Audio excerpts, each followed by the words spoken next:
Hello folks, welcome to the Edupedia world and I am Abhinay Gupta.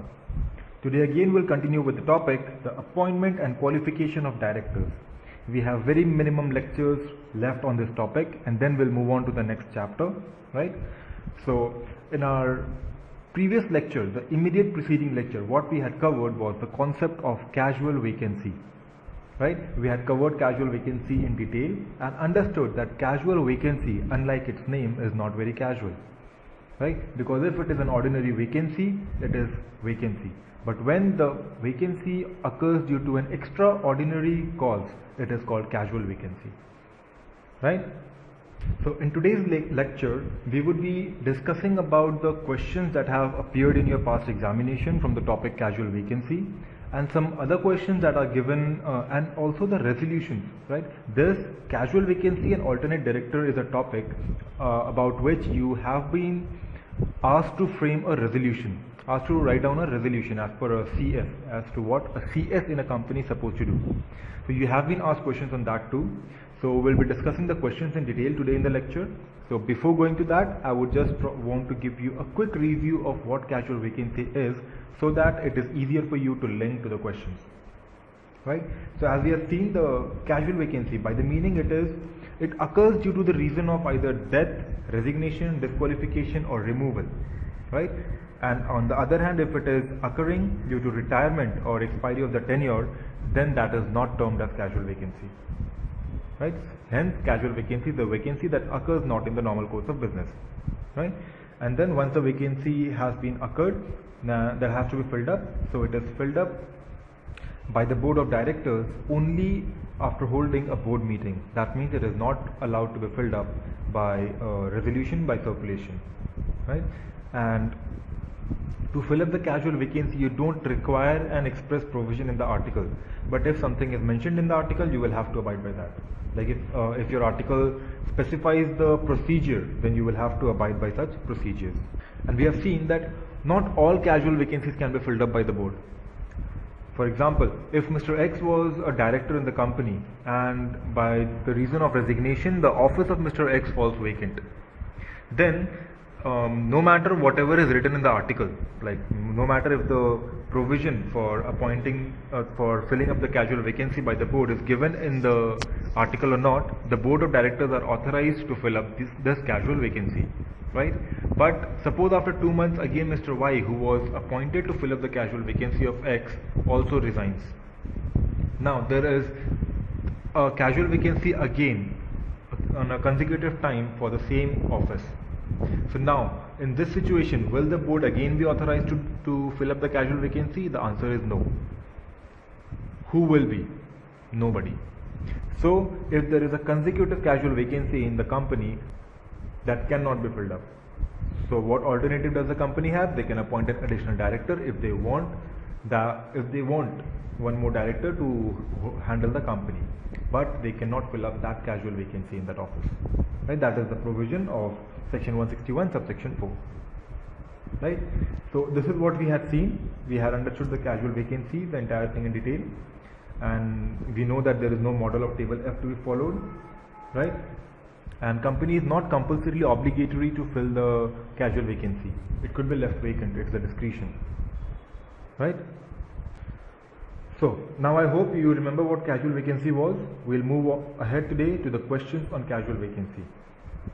So casual vacancy questions have not been asked very frequent in your examination, but yeah, it still lies among the mediocre importance, right? So you have been asked questions 3 or 4 times in your past examinations. The first question that we'll be discussing is from the CA Final November 2003 attempt. So as per the question asked in CA Final November 2030, if I discuss just the key points, then the question actually asked you about the appointment of director appointed in casual vacancy as regular director. So Mr. X was the director in the office. Due to his resignation, Mr. Y was appointed in his place to fill up the casual vacancy, right? And now you want to hire Mr. Y to be a regular director, because we know that the term of office of a director who fills up the casual vacancy would be only up to the tenure of the director who had vacated his office, Like if he would have continued, what would be the time till which he was allowed to continue? That is the time for appointed, that would be the tenure for the director who fills up the casual vacancy too. Now you want to hire the director as a regular director. Now can you do that? The answer is no. If you want to hire a director to fill up the casual vacancy, you hire him to fill up the casual vacancy, and he will hold office only up to the time the director whose office is vacated, that director, up to the time he would have continued, if he was continuing. And if you want this particular person, Mr. Y, to be a regular director, then you will have to abide by the provisions of section 160. Right? And what was section 160? That talked about appointing someone else other than the retiring director into the office of director. You had the provisions over there that he has to send a notice along with 1 lakh rupee deposit, and if he gets 25% vote, he would be refunded, or if he is elected as a director, he would be refunded, and other procedures that even shareholders can give. Right? We have covered section 160 in detail in the past. We will not give a lot of time in that, right? And not just go on repeating things. We would move forward. So this question would be dealt in this manner, and I hope you know how to write the answers. That is very simple. Write down the actual text of the provision, what the provision actually wanted to communicate. Then you would write down what the question asks, and finally your conclusion. Right? Next we move on to CA Final June 2009 question. The question that was asked in your CA Final attempt in June 2009. So in June 2009, you were hit upon the crucial topic, that is filling up the subsequent casual vacancy. Right? According to the question, there was a director, Mr. X, who resigned from the office, and Mr. C was appointed in the office on his place, right, to fill up the casual vacancy. Now again, Mr. C died 2 months later, and they appointed Mrs. C to be the director to fill up the casual vacancy. Is that correct? No, it is wrong. Appointing Mr. C in place of Mr. X was correct. You could do that. But appointing Mrs. C in the place to occupy the casual vacancy, to fill up the casual vacancy arising due to the death of Mr. C, is not correct. Because subsequent casual vacancy cannot be filled up by the board. Right? Now what other alternative do you have? You could fill it up by, you could not fill it up, but you could appoint Mr. C as an additional director. Right? And I guess I don't need to repeat how you are supposed to frame this answer. So that is the crux, that is the point. So you need to know what are the key points on which institute have asked you a question already, and what are the kind of points that institute would touch upon in your subsequent examination questions. Right? So you need to be prepared from all angles. So the next question that we would see is from the CA final attempt, May 2010. Right? That was not very far back in the past. So this was a googly question.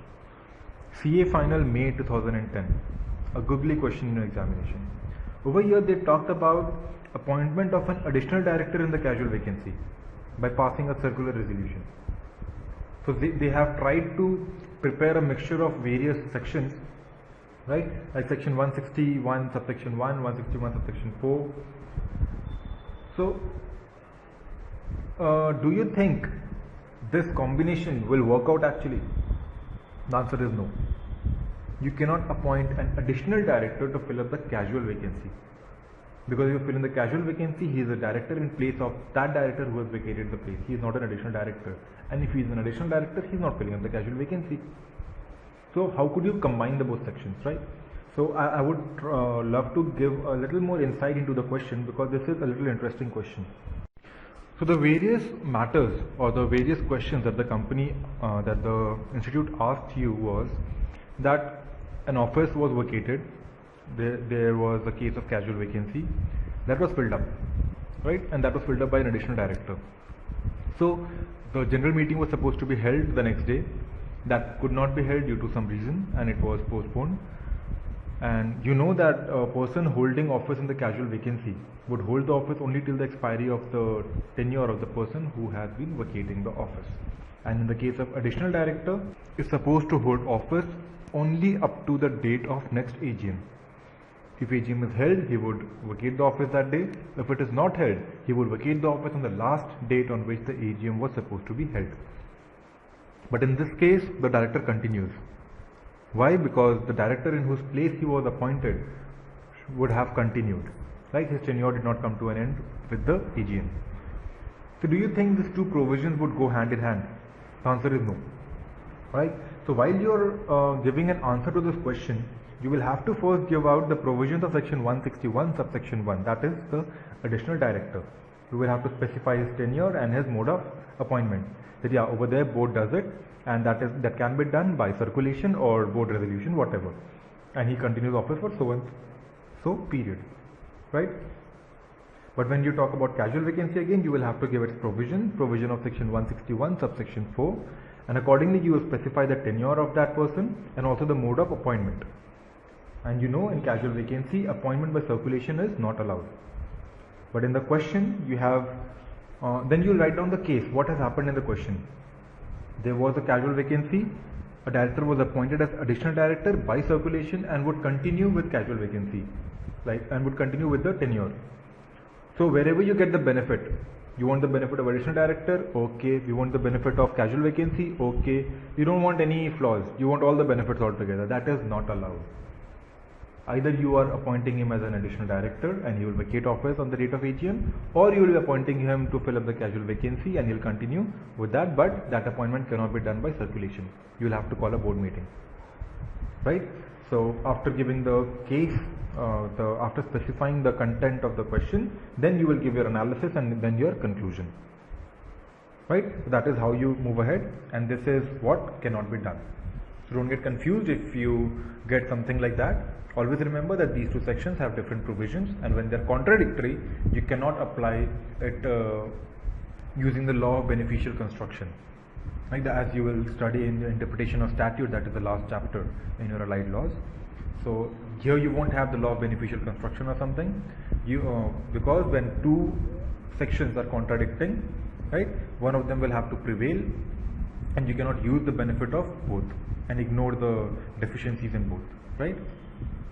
Yeah, so that were the kinds of questions that have been asked in your examinations already, right?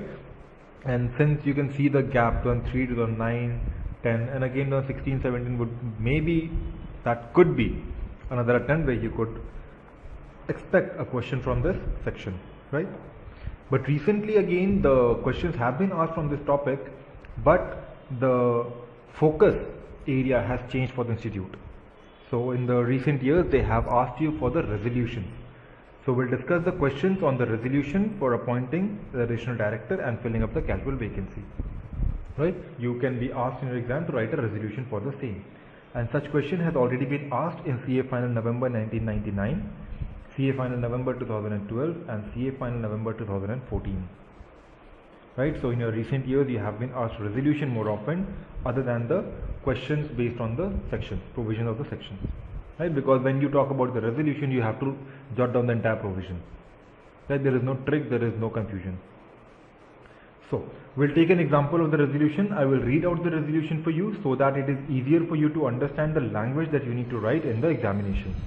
So whenever you are asked to draft a resolution in an examination, this is how you are going to answer the question, right? So first of all, you specify three things: what is the subject, who is the passing authority, and what is the nature of resolution, right? So in this case, the subject would be appointment of an additional director or casual vacancy, whatever be the case. First we are discussing about the additional director, okay? Let's concentrate on that. So the subject would be appointment of an additional director, passing authority would be the board of directors, and the nature of resolution would be a resolution with simple majority, right? You don't have to pass a special resolution for this, because it is not your shareholders meeting. It is a meeting of the board, and over there a simple majority decides the fact of the case, or the conclusion, as you would say, right? So now how would you draft the resolution? The first important word that you have to mention over there in caps is resolved that. That should be the starting two words. So you would write resolved that pursuant to regulation number whatever, give a blank over there, of the article of association, because you know additional director is appointed as per article, right? So we'll have to write that statement. So resolve that pursuant to the regulation number this of the article of association of the company and the provisions of section 161 subsection 1 of the Companies Act 2013, Mr. X or who holds the director identification number as, just give XXX over there, right? And who has filed his consent with the company as per the provisions of section 152 subsection 5 of the Companies Act 2013, and who is not disqualified as per the provisions of section 164 of the Companies Act 2013, be and is hereby appointed as an additional director of the company. So that would be your first paragraph, right? Yes, we have appointed an additional director. What are the requirements? When a director comes in, he gives in his DIN, his consent, and his disclaimer or a statement that he is not disqualified, right? So you will have to write that, yeah, we have received the DIN, this is the number, and we have received the consent and the non-disqualification disclaimer, right? Then the continuing paragraph, what you write over there is next paragraph, you write, resolved further that Mr. X shall hold office of additional director till the next annual general meeting or the last due date on which the AGM is ought to be held, whichever is earlier, right? So you write the second provision, you write about the tenure of the director, right?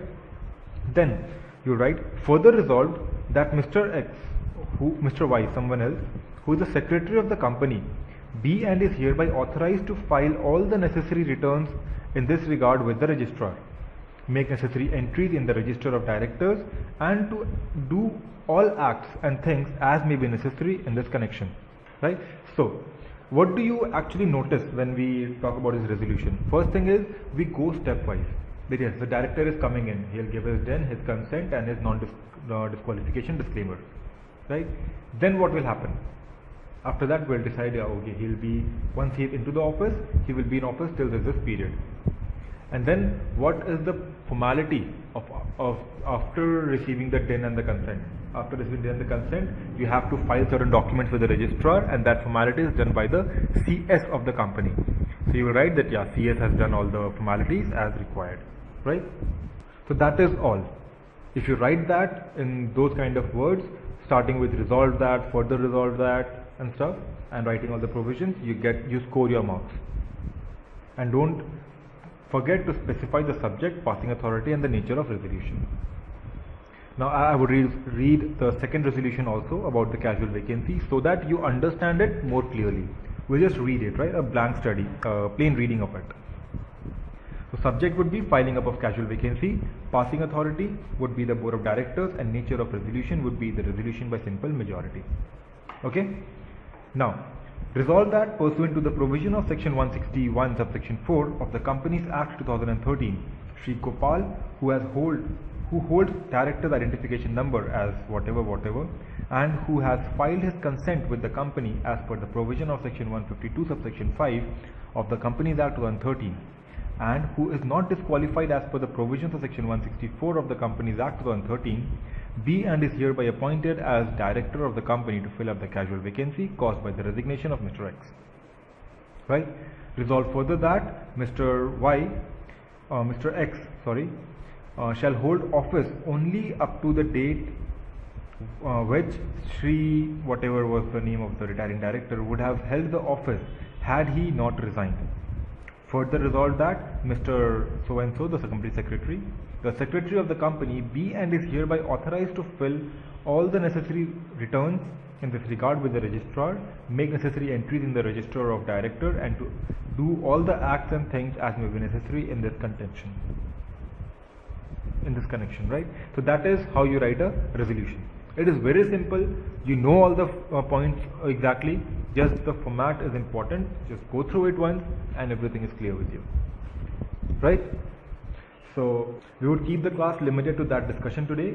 It was a heavy discussion and an important one, right? If you don't remember, if you want to write it down, just go back, review the class and listen to the resolution properly, because that is what is being asked in the examinations recently, right? And it could be there in your paper too, and you should know how to write, because once you know how to write it, the entire answer becomes very simple, because you already know the provision. That there is no problem with the provision.